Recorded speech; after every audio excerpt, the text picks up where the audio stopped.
Welcome to the Holy Land. In this video, we're going to see around 50 of the most important and outstanding biblical holy sites in Israel. See the Bible come to life as you walk in the footsteps of Jesus and see the places where the events of the Bible took place. The Bible is not a fairy tale that took place in a distant, unreal place.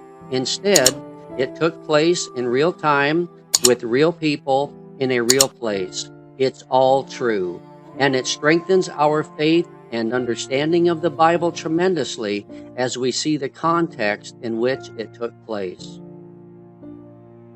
In order to see the holy sites in an organized way, we're going to divide the Holy Land into 3 sections. We'll first see the northern section, then the central section, and then the southern section. Now let's look at the southern section of Israel. Qumran was made up of a group of people called the Essenes. They lived here from about 200 BC to around 68 AD. They were extremely devoted to God and left Jerusalem because they felt the priesthood had become too corrupt. They devoted themselves to seeking God, living a life of purity, copying and studying the manuscripts of the Old Testament. When they saw the nation of Israel falling to the Romans, they hid these manuscripts in various caves above their community overlooking the Dead Sea. The Dead Sea Scrolls were discovered in 11 caves between the years of 1947 and 1956. In all, there are 973 manuscripts that have been found and are called the greatest manuscript discovery of modern times. These manuscripts make up the same Hebrew Bible that Christ used and are virtually identical to the Old Testament we have today. This verifies that God protected His Word, and the Bible we have today is extremely trustworthy. Lachish was first settled and inhabited by the Canaanites in around 3000 BC. It was then conquered by the Israelites under Joshua during the conquest of the Promised Land after the kingdom of Israel was divided. Lachish became a thriving Israelite city during King Rehoboam's reign in around 920 BC, and around 10,000 people lived in the city at that time. Lachish was the last city destroyed by the Assyrians in 701 BC as they headed north to take Jerusalem. However, God supernaturally protected Jerusalem under King Hezekiah's godly leadership. After Assyria conquered the northern kingdom of Israel and led them into captivity to Assyria in 722 BC, King Sennacherib set his sights on Egypt and Judah in 701 BC. 2 Kings 18 says that in the 14th year of King Hezekiah, Sennacherib, king of Assyria, came up against all the fortified cities of Judah and took them.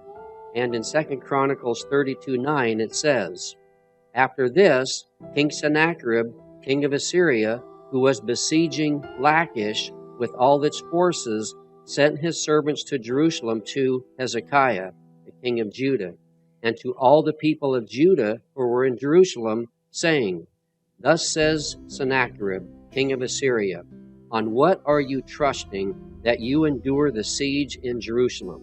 So Sennacherib began to mock Hezekiah and those in Jerusalem, saying that he had destroyed all the other cities, and now he was going to destroy Jerusalem.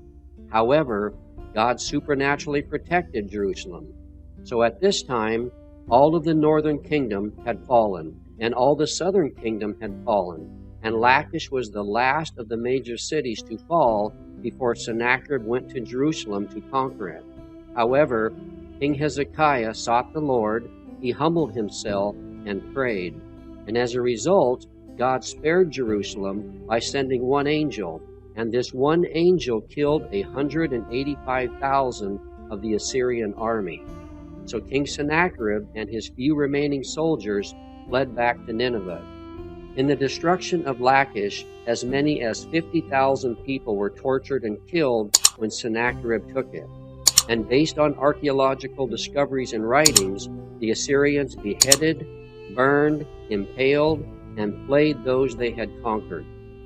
And those who escaped death were then deported to Assyria, led by rings pierced through their lips.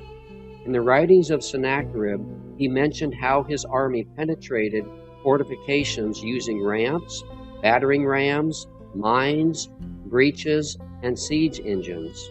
The evidence of these tactics can be seen in the siege ramp here at Lachish. So you can see this area right here where the Assyrians were and their siege against Lachish. You can also see this ramp area where they had a large siege machine where they penetrated and entered and destroyed Lachish. So Lachish was the last major city that fell under the Assyrians. God would spare Jerusalem at this time. However, in 586 BC, God would eventually deport Jerusalem and all Judah to Babylon as captives because of their continual disobedience to the Lord. En-Gedi is located on the west side of the Dead Sea and is a beautiful oasis fed by a large spring in an extremely dry place in the desert. En-Gedi is used in a love poem in the book of Song of Solomon and is referred to in prophecy. En-Gedi was one of David's main hideouts when he was fleeing from King Saul. En-Gedi is a perfect example of living water in the desert. The Israelites were desert people whose whole history was related to the desert. God uses imagery from the desert to show how those who abandon him are like a parched desert without water. Christ referred to himself as living water to show us our need for him. Set in the Judean mountains about 20 miles south of Jerusalem, Hebron stands 3,000 feet above sea level, making it the highest city in Israel. In Hebron is the Cave of the Patriarchs, also known as Machpelah.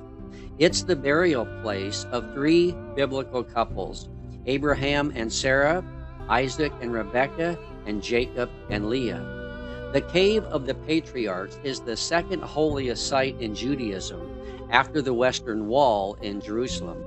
It is also sacred to Christianity and Islam as well.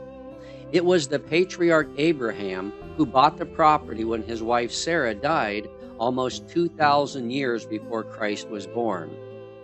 It was near Hebron that God made a covenant with Abraham that he would be the ancestor of a multitude of nations, and that God would give him the promised land as an inheritance.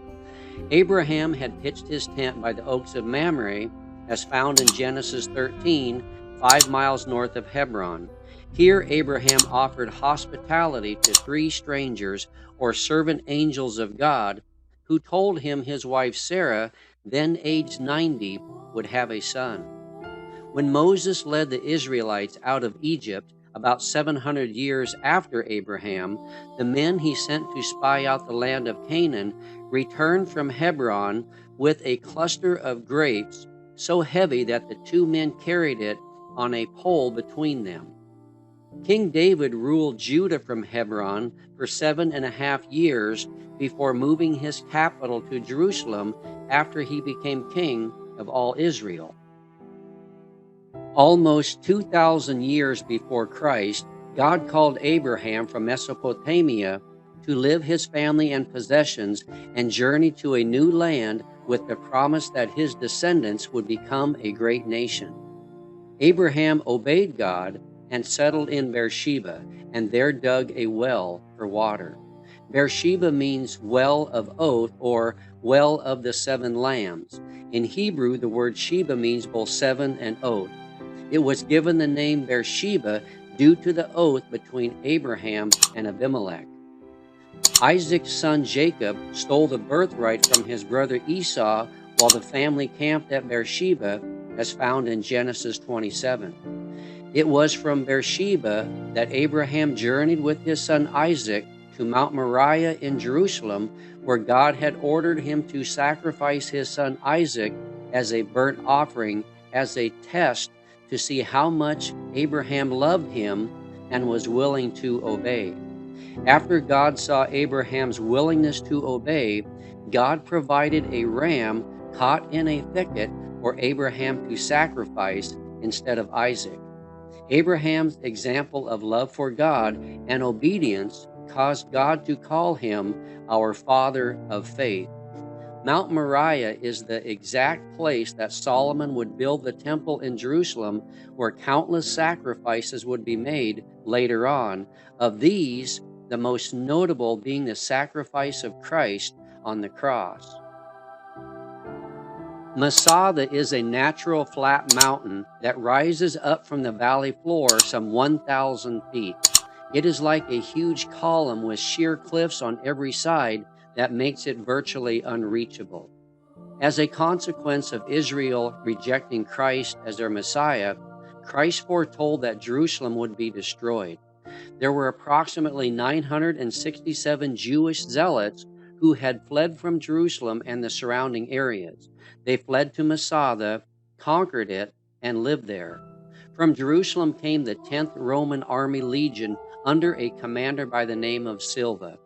The Romans decided to build a siege ramp on the west side of Masada using Israelite slave labor. When the Jewish zealots realized they were going to be conquered, they decided to die by suicide rather than be conquered by the Romans to be abused or killed. So the men gathered in a special meeting and drew lots, picking out 10 courageous men who knew about killing and understood how to die. Then every father went home and killed their wives and children.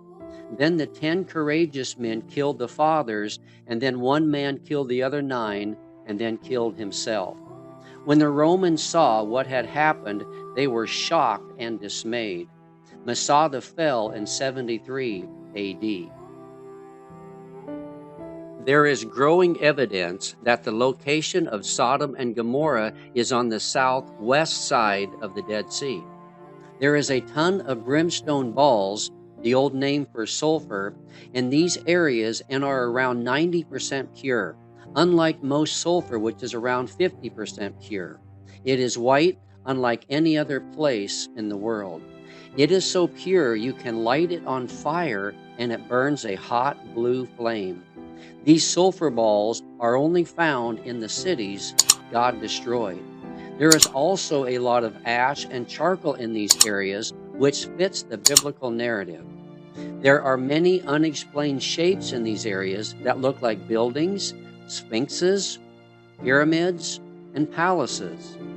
God says he condemned the cities of Sodom and Gomorrah to destruction by reducing them to ashes, having made them an example to those who would live ungodly lives thereafter.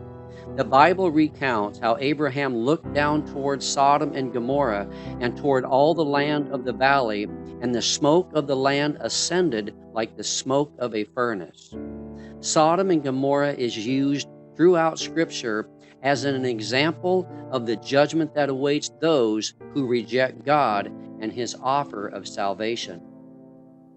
Tel Arad has 2 major settlement periods, a Canaanite and an Israelite period. The lower part of the Tel is from the Canaanite period, and the upper fortress part is from the Israelite period. The Canaanites were the original settlers of Arad and established a large city here around 3,500 BC.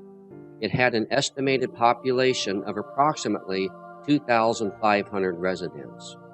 Israel captured Arad in the conquest under Joshua. Later, in around 940 BC, an Israelite settlement was established here. Because Arad was so strategically located and important, it was destroyed and rebuilt 6 times from the 9th to the 6th centuries. It was most likely destroyed in 701 BC by the Assyrians and again by the Babylonians in 586 BC. Over 100 pottery shards, or also called ostraca, were discovered at Tel Arad, dating to the 7th and 6th centuries BC. 2 of these shards are of great value as they mention 2 people from the priestly families in the Bible, Ashur from Ezra 2:38 and Miramoth from Ezra 8:33. 2 other pottery shards found at Tel Arad have written on them the name Arad, which confirms the identity of the city. Now, what's really interesting about Arad is that it had a functioning temple during the time of the divided kingdom that was somewhat similar to the temple in Jerusalem. However, the measurements of the temple places were not the same as God had specified and that were used in the temples in Jerusalem. The temple at Arad was strictly forbidden by God because the Israelites were to worship at no other place but Jerusalem at this time. What's also interesting at the Holy of Holies at this temple location is that there were two standing stones. There was one stone that represented Yahweh and the other Asherah, a false female god. This shows the worship of false gods mixed with the worship of God, and clearly this was strictly forbidden and angered the Lord, and showed just how far Israel had strayed from the Lord in that they mixed the worship of false gods with the worship of Yahweh. Therefore, as God prophesied, he deported the southern part of Israel in 586 BC, and he deported the northern 10 tribes of Israel in 722 BC, again because of their disobedience to the Lord. Now, according to the archaeological data, the temple in Arad was destroyed during King Josiah's reign in about 630 BC. It's possible, though, that the temple could have been removed by King Hezekiah as well under his reforms, but the data and the archaeological evidence points more strongly to Josiah. Now, even though it was probably Josiah that ordered that the temple be destroyed, the inhabitants of Arad disobeyed, and instead they just buried the temple, and that's one reason why we've discovered it today. So when Josiah cleansed the temple in Jerusalem, in order that all the altars and shrines to the false gods all throughout the land be destroyed, it was most likely Josiah then that ordered the temple here in Arad to be removed. And the Bible says, there was no king like Josiah who turned to the Lord with all his heart. And it says in 2 Kings 23, before him there was no king like him who turned to the Lord with all his heart and with all his soul and with all his might, according to the law of Moses, nor did any like him arise after him. So Josiah is an amazing example of a godly king who became a king when he was just 8 years old and led one of the greatest revivals that Israel ever knew. A little north of the Red Sea, located at Timnah Park, is an exact replica of how the tabernacle God instituted the Israelites to build has been built. Every aspect of the replica is to the exact measurement as God instructed. There is the outer court, the inner court called the holy place, and the most inner court called the Holy of Holies. The outer court contained the brazen altar and the brazen laver. The inner court contained the menorah, the table of showbread, and the altar of incense. The most inner court, or the Holy of Holies, contained the Ark of the Covenant. On top of the Ark of the Covenant was the mercy seat with 2 winged cherubim angel figures made from one piece of gold. Inside the Ark of the Covenant was the 10 Commandments written by God on stone tablets, Aaron's rod that budded, and a jar of manna. Growing evidence, along with the biblical narrative, reveal that the most likely place the Israelites crossed the Red Sea was on the Gulf of Aqaba, opposite of Saudi Arabia. Much research has led to Nueva as the exact location of the crossing. The bottom of the ocean floor is sandy and gradual, which would have been ideal for the Israelites to have crossed on. There have been found amazing discoveries of chariot wheels, axles, and items that would resemble an army's weapons in this place. And on the opposite side of the Sea of Saudi Arabia, they are found as well. Research over the past 50 years has provided strong evidence that the location of Mount Sinai is in present-day Saudi Arabia near the mountain of Jebel al-Lawz. There are remains of an altar Moses erected, the altar Aaron erected to the golden calf he made, paintings of a golden calf, a menorah, Elijah's cave, and more. All this leads to show strong evidence that Mount Sinai is indeed in Saudi Arabia. We hope